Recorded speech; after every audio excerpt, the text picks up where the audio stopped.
hello everyone, and welcome to I Was There, conversations with eyewitnesses to history. And I am Ron Roberson. And I am Jeff Trujillo. And we're two peas in a podcast, if you will.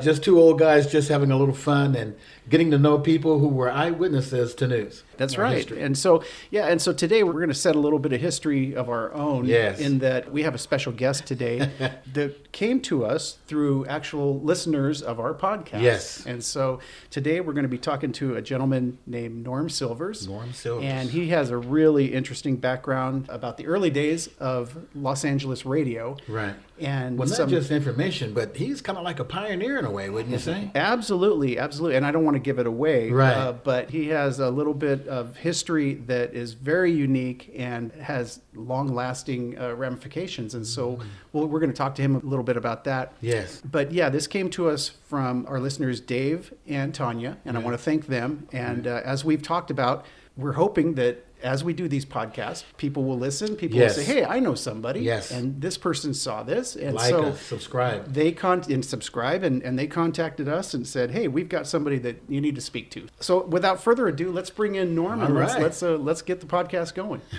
So welcome, Norm. Thank you. Good to meet you, Thanks sir. for joining us. So we spoke a little bit beforehand, but you said that you were in LA radio, kind of in the golden years of radio. And so if you could give us a little history about that. Well, I think it all started when I finally tried to choose some kind of profession in my mid to late 20s, I believe.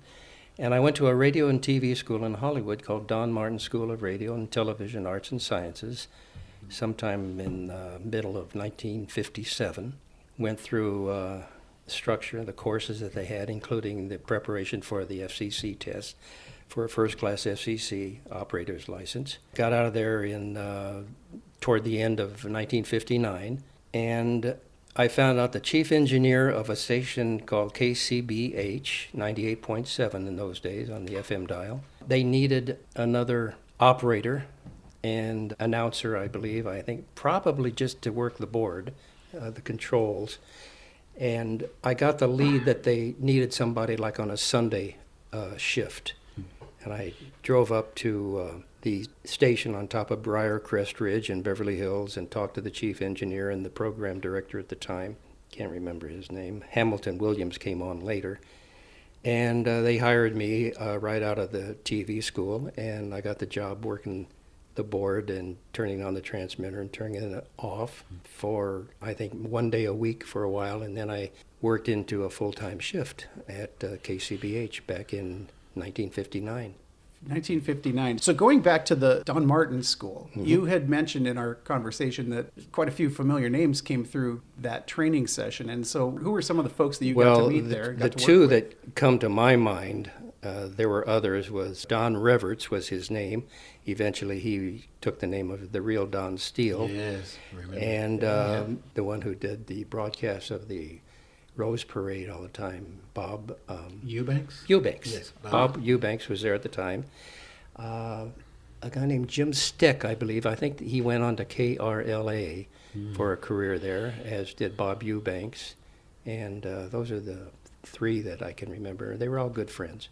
Now, in going to that school, was the goal to be on the air? Is that what you were? Either way, either straight engineering, working the board, as we call it, the console, or doing both, as they called it in those days, was a combo man. That was a big talk. In those days, of course, you had to have a first phone to work at different stations. I think it was 250 watts and above that you needed a first phone. And you needed one at the FM station also. So that's the reason I went there. How long was the training that you had to go through there? It was 2 years. It was a 2-year course at Don Martin. Yeah. It was very popular at the time, across from Bordner's, I think. Very popular place for the Hollywood folks. What prompted you to want to be in radio? Originally I had designs on being a cameraman, a TV camera, because I liked photography. There was no videography at the time. And so I figured that was the place to go to become a cameraman. And we were trained to use, it was all black and white in those days. There wasn't color. But I gravitated toward working as an announcer and engineering, as they called it. Gotcha. So the radio station that you ended up at, the KCBH, in doing a little bit of research, it had a pretty colorful history in that it was actually started in 1948 by Metro-Goldwyn-Mayer, and it was KMGM. Right. Do you know much about that history? The only things that I know about that is that Art Crawford, who had the record store in downtown Beverly Hills, found out about the possibility of purchasing KMGM and did so. And then, but that had been in the middle to late 50s, and I got up there in 59.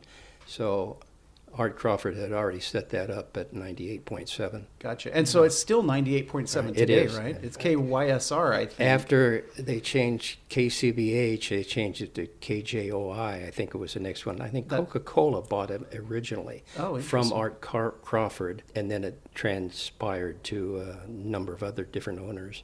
Gotcha. I don't know who owns it now. I think iHeartMedia owns it. That's right. Yeah. It's iHeart. Yeah. Ron was pretty interested in that. Why don't you tell us about one of the first guests they had at KMGM? I was just reading some of the notes that we had here, and I understand that Lassie was the the first guest, and I love Lassie, man. I just had little flashbacks right now. Thinking about Lassie. I'd listen to that. That would be a tough interview. Yes, I would have loved to hear what he had to say. You have to know how to speak the language. So then we move forward to, so you joined, it was bought by the Crawfords. Now they owned a record store. What street that was on in Beverly Hills, I don't remember. From what I did a little research. It was on Rodeo Drive. Okay. And evidently it was called the Record Store to the Stars. So sounds familiar. Evidently they had a lot of celebrities that would come in there and whatnot. And they said they would play the records from their store on the radio. That's where the source of the music How they came originally started, I don't know, but it transformed into, we sign on at 6 o'clock in the morning, and there would be a morning concert. It was classical when I got there, the first 2 hours, 6 to 8, and then from 8 to 10, I eventually got a show called Musical Interlude, where we would play excerpts from Broadway productions and guitar music and folk music. As a matter of fact, I have a beautiful little note from Burl Ives. Oh, wow. And his personal stationery, and it said, "Mr. Silvers, you're so kind, thank you." Now, I had nothing to do with playing all of his records, but the program manager, director, would include his albums in there. And I just, possibly because I love folk music, so I might have played a little bit more Burl Ives than others. But I still have it. It's rather interesting. So, and then at 8 to 10, and 10 o'clock we'd go back to the concert or serious music or concert music, classical music, whichever. 12 o'clock there was something called Serenade, and that was just, some people call it elevator music. It was Mantovani and Percy Faith, a number of different bands like that, for an hour. And then at 1 o'clock there would be another classical program, and the main thrust was the concerto from Coldwater Canyon, which started, I believe, at 8 o'clock and carried for a couple of hours in the evening. So that was a very popular show, which was all classical. And we were playing LPs primarily, and there was also a wonderful program. Art Crawford subscribed to a program from the Boston Pops Orchestra, the Boston Symphony, and they would send out 10-inch open reels for our Ampexes, 15 inches per second. And that was eventually whether we were doing that monorally, I don't remember. But when I got there, we had that program. And eventually it was in stereo. It was just absolutely magnificent stereo broadcast with that speed of the tape. So basically that was it. It was primarily concert. We had and weekends there were some different things. Classical guitar, a good friend of mine that helped me out, Gordon Correll, was one of the announcer and engineers there. He had a guitar program. I had my first program of Hawaiian music. Oh, wow. 1 half hour on a Saturday, I think. And my opening was Aloha Oi. Aloha, something like that. They broke the youngster in. And we had played LPs and tapes. We had Webley Edwards from Hawaii. So it was a good program. A lot of fun with Hawaiian music. Hey, you kind of touched on it a little bit, Norm, about the programming. And I was reading here in some of our notes about it being referred to as a daytime station. What's the difference in a daytime station? No, we signed on at 6 o'clock and shut down at midnight, and that was it. Just dead air after Yeah, that? we were done. Wow. So nothing broadcast after midnight. Nothing. No. Wow. But then TV used to be like that too, right? You'd get the... I remember Yeah, they the played test the national pattern. anthem and the test pattern. That's right. And that was it. Yeah, we would shut down, and John Davis, our engineer, would often be working on that transmitter because there were always problems in one way or another.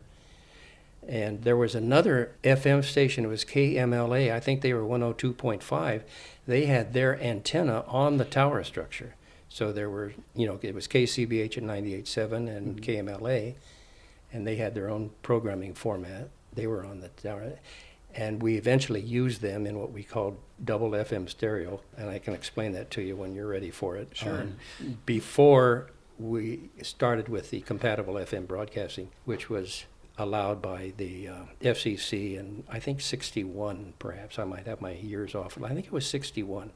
Okay. Well, let's get into that a little bit, because that's really kind of the really historic thing that you were involved with. So for our listeners and for myself, because I don't quite understand it, I know there's AM and there's FM. Right. Now, when you joined the radio station, was it AM or FM? It was only FM. It was only FM. But okay. Art Crawford and the owner and John Davis, the chief engineer, had worked with an AM station early on and had actual stereo broadcasting, and where one channel you could listen to the FM at 98.7. I don't know which AM station it was that they broadcast on the right hand side. So the early pioneers, the ones who had FM receivers in their homes, also had their AM radio, so you could listen to some stereo. That started and ended before I got there. But Crawford did have that going. Eventually, before they had the compatible FM broadcast, we had what we called double FM. We would feed our one channel, left channel, into 98.7, and KMLA we would use for the right channel. So it was tough enough getting homes with one FM receiver, Right. much less two. So to listen to a stereo broadcast, you'd have to have two radios with Two FM receivers. on two different stations. That's right, and you had Wow. perfect separation. Okay, and I remember we started at 6 o'clock. I think it was on Sundays we started originally. At 5:59, I would listen to the KMLA announcer coming up on 6 o'clock. He knew that I was going to switch over a switch and feed our frequency, our source music, into their frequency. So he had to be done. So at 5:59:59, so basically 1 or 2 seconds before 6 o'clock, he would stop talking. I would flip a switch, press my remote button, and we would, or a LP, and start our music. So Wow. you had to tune 98.7 on left, 102.5, and you had stereo sound. Wow. That was Wow. before the compatible FM came around. Wow. So, Norm, I'm a little confused. What is the difference between AM and FM? I'm trying Well, to that understand. you might be talking about. It's just the frequencies that the FCC has allocated, and the FM is at a much higher frequency of some sort. So the technical part of it, I studied it and knew about it, but I can't explain it exactly right now. They're two different ball games. From what I read, I guess FM was more appealing because it had less static and better clarity. I think AM had the static. Right. That Or would I'm be sorry, the- I'm sorry. Right. You're right. Right. AM Right. had the static. And right? FM was much cleaner. Yes, and that's why kind of the transition to FM and the stereo capability. Well, the full frequency response supposedly is with FM, and AM didn't have that bandwidth to get the full frequency from the very low to the high end. So Right. FM had it Right. built into it. Yeah. Even the DJs were a little different on FM and AM as well, right? It seemed like the AM guys were a little more high octane than They the were. the They were. DJs down in FM sort of low-keyed it quite a bit more, a little more sophisticated, supposedly. Poor choice of words. But, yeah, that's what we try to promote or connote. So when you would play these records back, were you on a single turntable, Single turntable. but then the signal was split between set to two different stations and two. That's right. So if you were in a car, you didn't have that capability. First of all, yeah, in those days, it was tough enough to get homes with FM receivers, and the car market was really, really down in the doldrums. Yeah. It was still building. You know, Becker and Blaupunkt were two of the big names that people started putting in their cars, but it was tough to get what they call the mobile traffic. Sure. And it took quite a number of years for that to blossom the way it did. But you're right, they were probably monaural, so even though we're playing stereo, you're only going to get one channel. Right. Wow. And when we did the double FM channel, if you only had one receiver, you tune it to either 98.7 or 102.5. I believe that was the numerical number for KMLA. So you'd only get one channel. So in those years that you worked, from 59 to, I think you said, In the early 60s. to the early Yeah. 60s. I mean, that's 4 or when 5 really years. rock and roll was kind of really coming to its height, and then records were starting to be produced in stereo where you'd want both channels so you could hear different instruments on different sides. And so I would imagine having that stereo capability would be something that everybody wanted. Yeah, that's what we hoped for. Yeah. We actually even hoped that FM would give a rebirth to the old radio programs, the drama programs. Oh, interesting. We were hoping that would, where you could have the stereo, which enhances because of our two ears and the way we listen. It would have been a wonderful venue for the radio drama shows. Sure. But that never worked out. Wow. God, I remember those. You just gave me a little flashback, of some of the old radio shows that I would sit by the Lone Ranger and Boston Blackie. Yeah, well, and I remember Let's Pretend on Saturday Yes. mornings. Yes, sir. Cream of wheat is so good to Yep. eat. If you eat it every day, yes. But yeah, it would have, and especially the dramatic shows, Yes. really heavy dramatic, it would have been enhanced I by remember. the movement. Yes. Because, you could hear a train going from the left speaker to the right speaker. Uh-huh. And so there were a lot of gimmicks to try to promote that Yes. beautiful enhancement of motion. Yes. So, Yes. but FM was the way to go. It was very clean compared to AM. So the big historic piece of history that you were involved with, tell us about that. Well, if you're talking about, we started that double FM broadcasting. That lasted for a number. I don't know if it was years, but the FCC had a lot of input into some kind of what they call the compatible FM, because so many people were only getting one channel. So, and they knew that FM had what they called a subcarrier of sort, that they could put that to use in a number of different ways. So I think in 61, it was RCA or GE and Zenith combined. I was just reading about that. And the FCC finally narrowed it down to that particular system that would allow people with only a monaural system to hear both channels, and people with stereo would hear both channels, obviously. So our chief engineer, I set us up to have a promotion and get us started with the compatible FM broadcasting on one Sunday noontime that was set up. I believe that some of the stations on the East Coast and the Midwest, I had heard that a station in Chicago had been one of the first to use the compatible system. And I understand that KCBH was the first one west of the Mississippi to set it up and to broadcast in it. So we had a big promotion that you're going to hear compatible FM stereo on this Sunday noontime. Wow. And a gentleman by the name of Bruce Wendell, who happened to be an announcer for KCBH, he did a voice track, and I was the engineer at the time, so I was going to work the board. Bruce had his intro and his back announce on a tape that I could cue up. Once he would enter the music and say, now here, Norm Sovers is going to play this song or this record or something, and then I would have the record queued up and I would play that, and then I would cue his voice up for his back announce. When the music was over, I wouldn't say anything, my mic was closed, but I would put his voice on, and he would back announce it, then read a commercial and go to the next music. So I was just working the board. This one Sunday morning when we had our first production, the thing that I remember most vividly is that I had queued up a London, they call it FFRR, something like that, a London stereo record. And it happened to be a little bit warped. Records would get that way at the time. And we had the large turntable, and I had it queued up perfectly. And we did what we call slip starting. We would start, and there was some felt underneath the record. So I would start the turntable, and I would hold my my hand on top of the record to keep it from moving. And when he entered it, then I would run the pots up, the controls up, and release it, and it would, it'd go maybe 5 or 6 inches, you'd be at your first note. Well, Art Crawford Sr. and John had set up the tone arm on this big turntable was sort of jury-rigged to a certain extent, and it wouldn't always track exactly right. Well, here's his first record.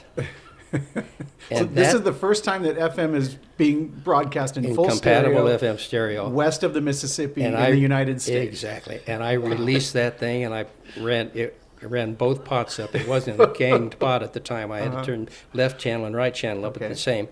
And that tone arm jumped about 3 inches all the way and came back down on top of the record all the way to the spindle in the center. And I don't think I ever moved as fast getting those pots back down again. Cued it back up. I think I put a quarter or something on top of the tone arm. And I remember putting a penny on top. Right, to hold it down. Yeah, to hold the needle down. Yeah. And I cued it back up and started up again. Didn't say a word on the microphone and let it go. And we got through it. Wow. But it had egg all over your face. That was. But we got through. I think it was 2 or 3 hours of it, and it came out pretty well. Wow. That was. What was the general consensus at that time? Was it like a rah-rah moment? Or? I was in there by myself, of course, and no one else was around at the time. But I had never. No one ever said anything about. The noise that tone arm made getting that record all over. So. But the feedback on the sound, yes, people must have been amazed when they heard eventually, that was the beginning of it, and everybody joined in. And so we had our compatible FM stereo. Wow. That's amazing. Yes, I mean that's to be involved in the very first broadcast in the United States. That's incredible. That's history. And LA being such a big market. I just have a question. Why didn't the announcer? Why wasn't he there? You had him on tape. Why didn't he come in and do it live? It was a tight budget. Even then. In those days, it was none of us were getting paid what they're getting paid in several years later. So Bruce would come in, and or other announcers would make the voice tapes also, so you could do a whole 2-hour shift or a 3-hour shift, something like that. Intro, back announce on a tape and get done, and you're out of there in a half hour or so. So it was a money saving bit at the time. That would have been much better if someone had been live, but we weren't thinking that far into the future. Let's try this, see if it works. Sure. One step at a time.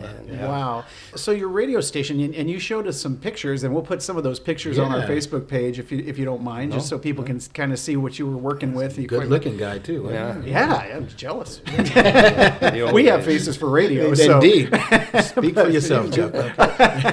But we in that picture, there's a lot of equipment around you. Right. I mean, it took a lot of equipment just to have the technical capability to do this. What was the studio like? You said it was a house, and then there was a tower next to it, right? The tower on top of Briarcrest Ridge. The Crawfords lived in the home right next to it, and the studio, the KCBH studios, were built. Apparently, either KMGM had built that or Art had done that himself. I don't know.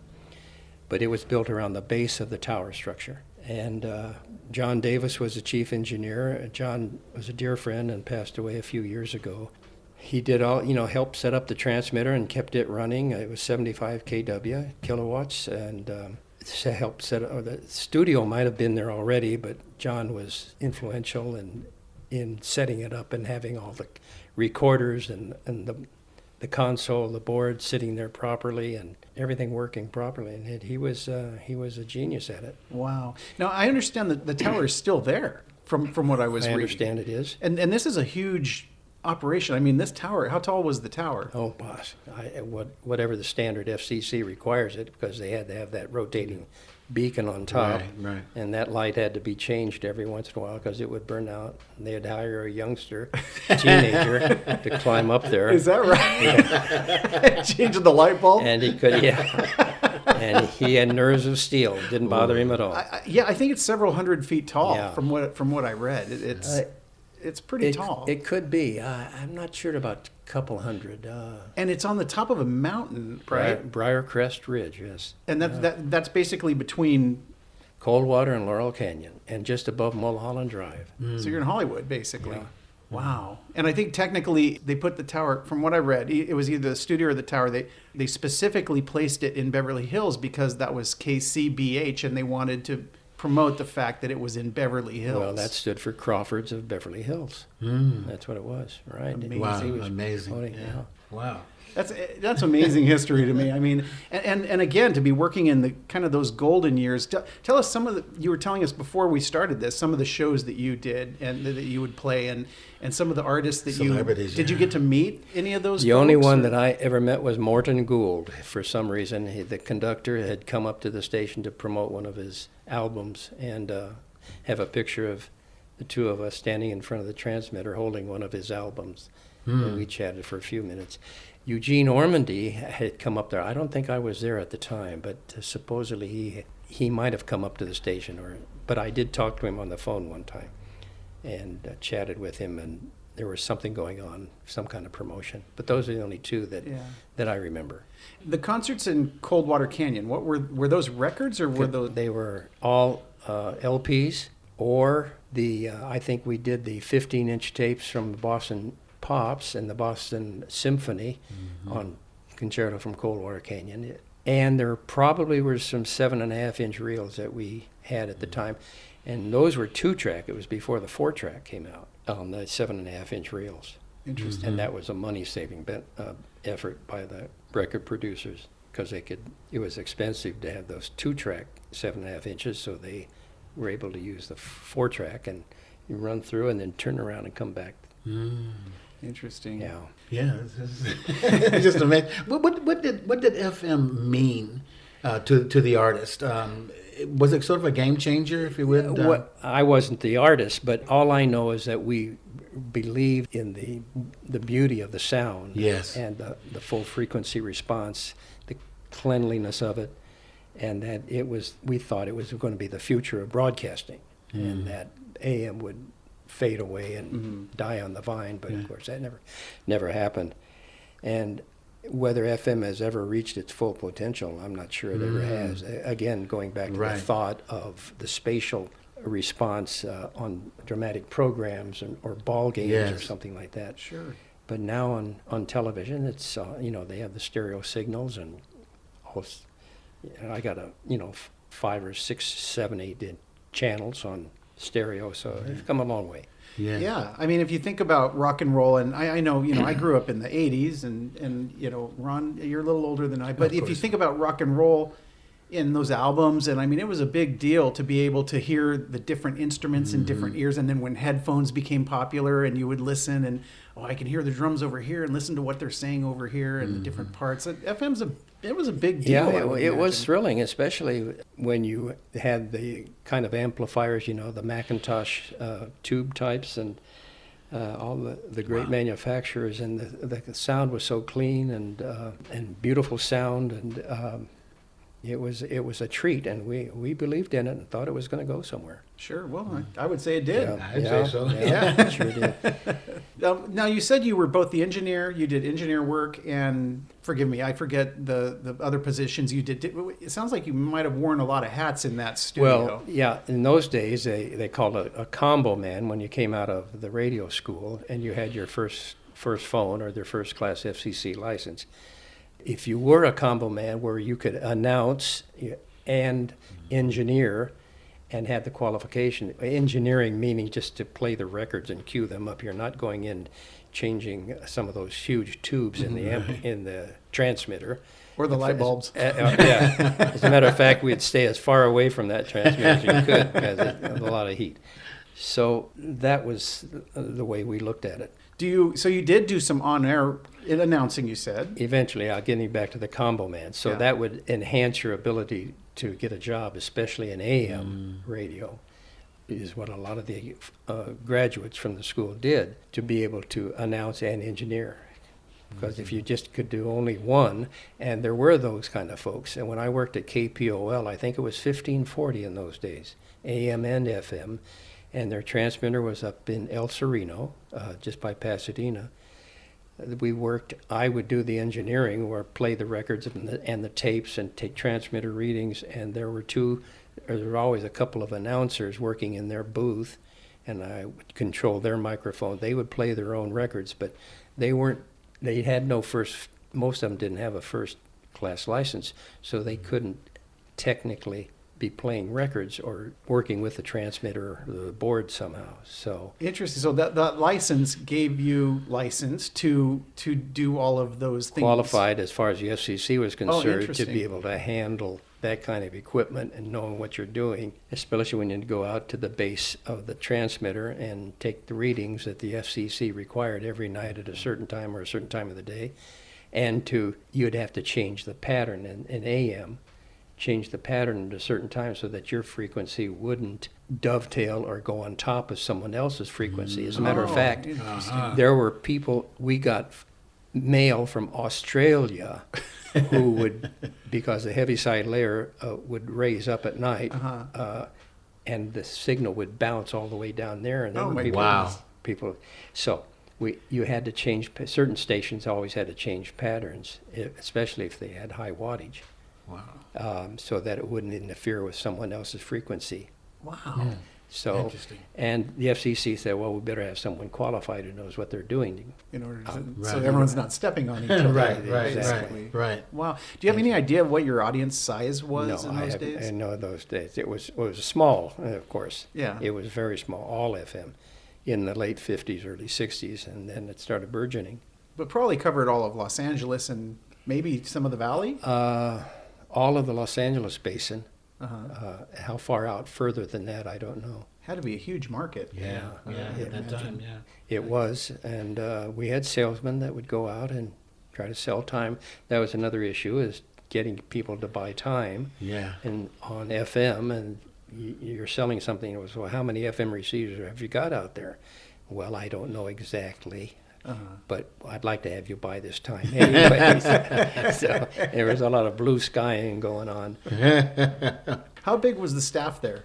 And what was it like working with the other folks there? Oh, everybody was very comfortable working with each other. We had our dreams set up, and we had one chief engineer, John Davis. We had a program director. Eventually, Hamilton Williams came on board, and he was knowledgeable about classical music. And 1, 2, or 3, maybe we had about 3 shifts, maybe small staff. Okay. 3 or 4 announcers. Hamilton worked the mic, Gordon Carell, myself, a few others. And there were some people who would just work the board periodically. So it was a small staff, very small. And who picked the music? How did you figure out Ordinarily, what you it were would gonna be the program manager, program director, Hamilton Williams, and Gordon Carell chose a lot of his works before Hamilton got there.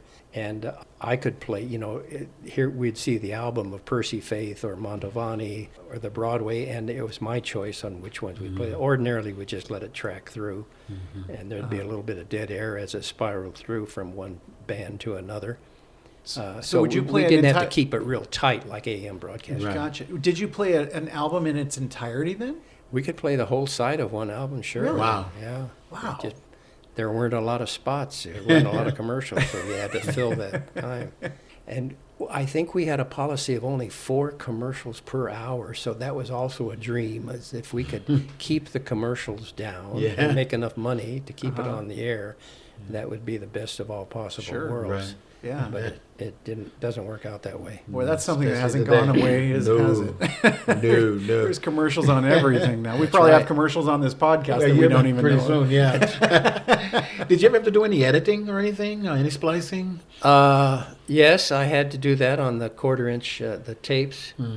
As a matter of fact, We were playing the Boston Pops or the Boston Symphony one time on this big Ampex with the 10-inch reels, 15 inches per second, and all of a sudden the tape snapped. Oh no! And it's starting to spool out. Okay, and the take-up reel is just sort of spinning and slowing down, and it's feeding. The music is still playing, but that tape is just all piling up. And I saw, 40 yards of tape on the floor, and it was still rolling. So somehow I was able to find the end of that tape, and the end of it spinning around on the take-up reel. I think I got some Scotch tape, cut it thin enough, and taped those two together. Yep, and let it go. And then I started put my finger in there and wound it all up, and then because we had to, I think we left it tails out, but at least it was all on the reel. Right, right.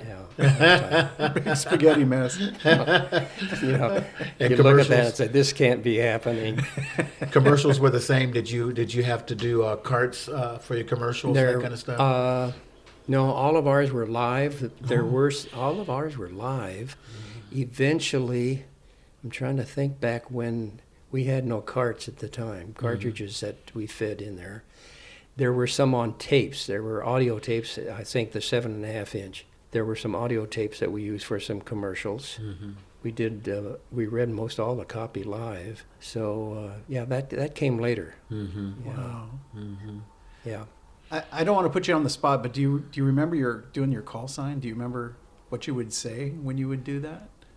This is just KCBH FM 98.7 Beverly Hills. That's all we had to do. That was it. That was it. You probably had to do that once every half hour or something like that. I don't even remember a mandate, whether it's FCC or that we had to do it at a certain time. We just automatically did it at probably each time we opened the mic, it could be a half hour. We'd play a whole concerto or a whole symphony. It might go 45, 50, 55 minutes without any, and then we would probably give our call sign at that time. Yeah, there's some wonderful stories. I was going to say, sure. you have a couple favorites that you can share? Come on, Norm. I know you got. Come on. This might go on for a while. I had a 1960 Fiat 600 that I drove up and parked it right next to the station, went in, turned on the transmitter, started my shift. And one morning, up there by myself, of course, the Crawfords are in their house, probably still sleeping, and I put on a McDowell piano concerto.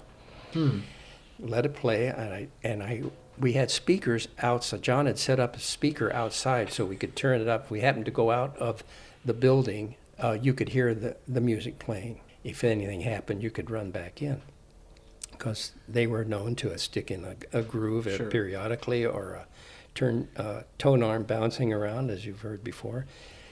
So I walked out, and I think I washed my car. I had the hose up there, and I finished washing it, and I tried to start it, and of course I got the distributor wet, and it wouldn't start. So I said, well, because it's on a real steep incline coming around the house up to the station. So I said, if I just turn the ignition on, put it in low gear or hot second gear, and I coast down a little bit, I can probably get this started. Well, I tried, and I got down to the end of the driveway by the house, and I looked back. I could still see the station. Well, I have an FCC license, and you're not supposed to leave your watch. You know what I mean? So I'm looking, but no one's up there.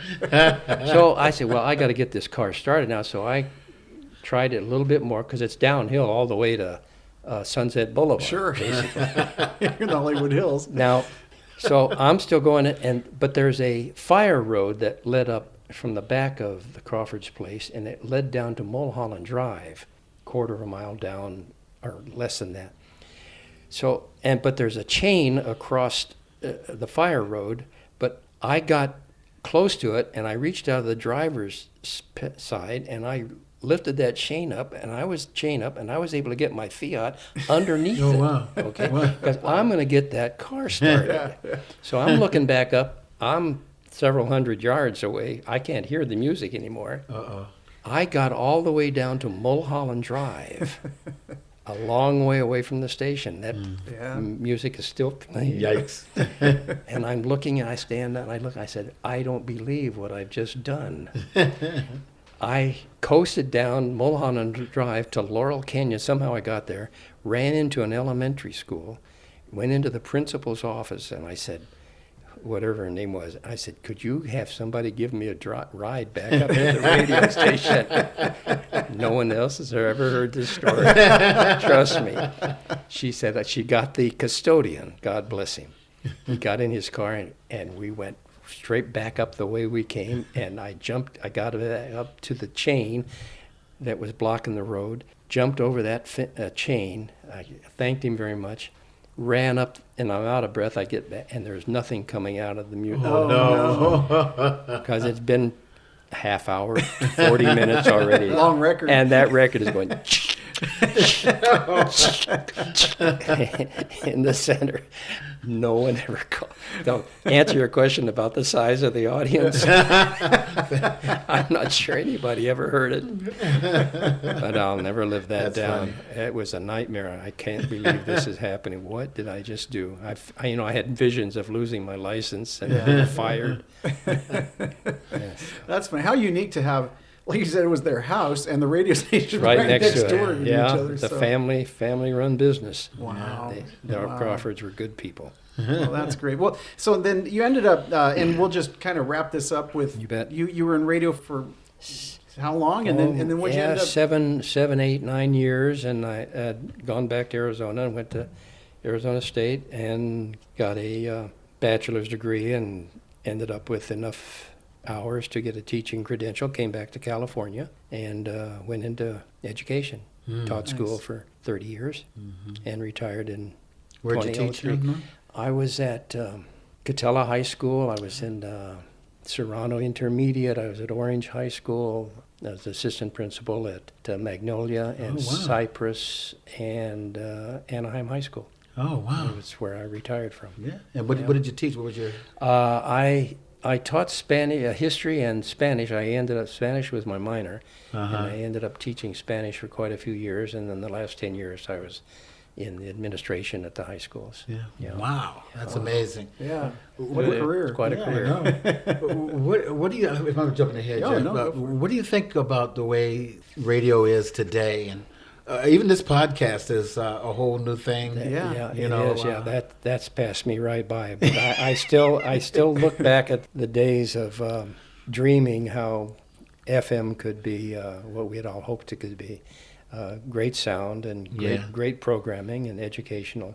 So FM is still around. It's changed Still a great deal. Yes. And they copied AM, many of them. You know, the formats we used to call like KRLA when Eubanks and Jim Steck. I think Jim did the news over there, and Don Reverts.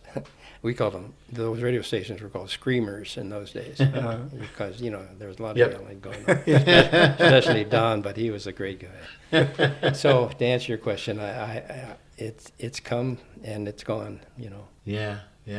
They were good. They were good days, Yeah. and it was exciting.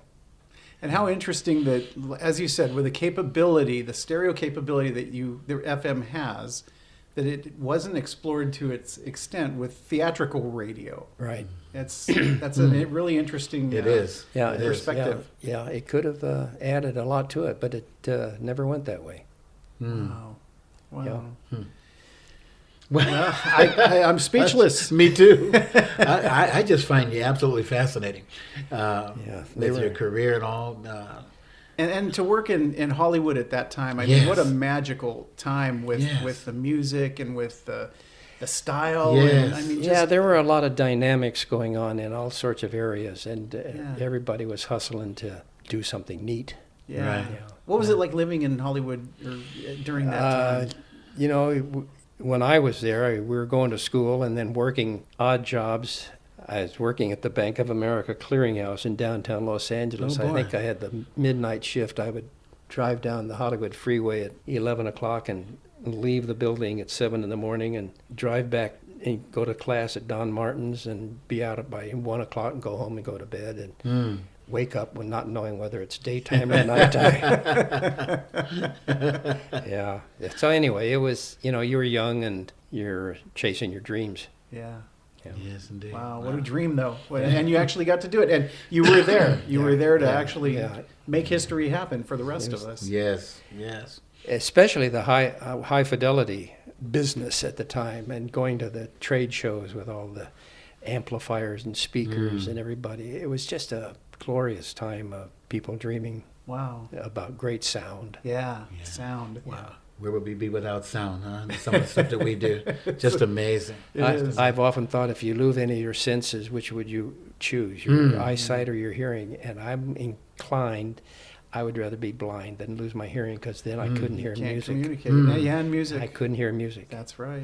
Wow. And I would miss seeing great art, but hearing the great classics and opera, so I would take my ears over my sight. Wow. What would you... I'm hoping neither happens. Yeah. if you did, what would you want to lose? Me and you, we work in a visual We're field. visual, so yeah. I've always thought visual. But when you bring up, I hadn't thought about music and communication, just being able to talk to other folks. Hopefully we never have to make that choice, but Exactly. sometimes it happens. Yeah. Right. And if I had my druthers, I'd have to have my hearing than my sight. Both of them, losing any of them would be devastating. Yeah. devastating. I did an interview with Al Smith. You know him? No. From Capitol Records. Okay. And he's the audio guy, won about 25 Grammys or something. And he said something almost basically the same thing that you said. He was involved with Les Paul and the sound and all that kind of stuff there. And he basically said the same thing you said. If he could keep anything, it would be his hearing more than anything else. Yeah. I just thought of that recently. Yeah, interesting. So, Well, I like I said, I'm blown away, and I just want to thank you for sharing the story with us. And appreciate you guys. It's part of history that I wasn't aware of. And Same here. I would imagine most of or a good deal of our listeners probably never thought about that either. But amazing, just amazing. So, do you have anything else you want to add before we go? I just appreciate you asking the questions and bringing back all those memories. Sorry to say, the one about going under the chain with my Fiat. It's not something I'd like to remember, but I got lucky.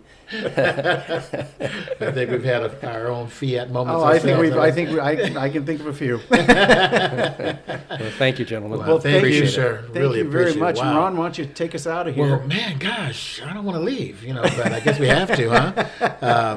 But I just, again, here's another individual that have seen something fantastic, as it relates to history. That's and right. he's telling us about it. You don't hear this stuff all the time. No. And again, I want to thank Dave and Tanya Yes. for bringing Norm to our attention Yes. and sharing him with us. Yes.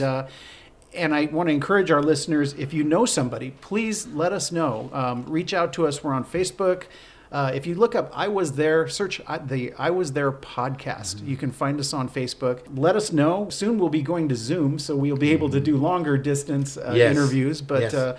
looking forward to talking to people. And every time I meet somebody like Norm, I'm just blown away at some of the things that people see and, the things that their life has been filled with. And the impacts they've made by the things they've done that shared with the rest of us. I mean, we get to listen to FM radio now. Yes, in indeed. good part because of what Norm helped bring to our ears. So thank you. Thank you, sir. Really Yeah. appreciate it.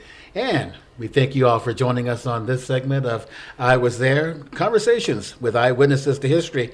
I'm Ron Roberson, And I'm Jeff Trujillo. and we'll see you next time. Bye-bye.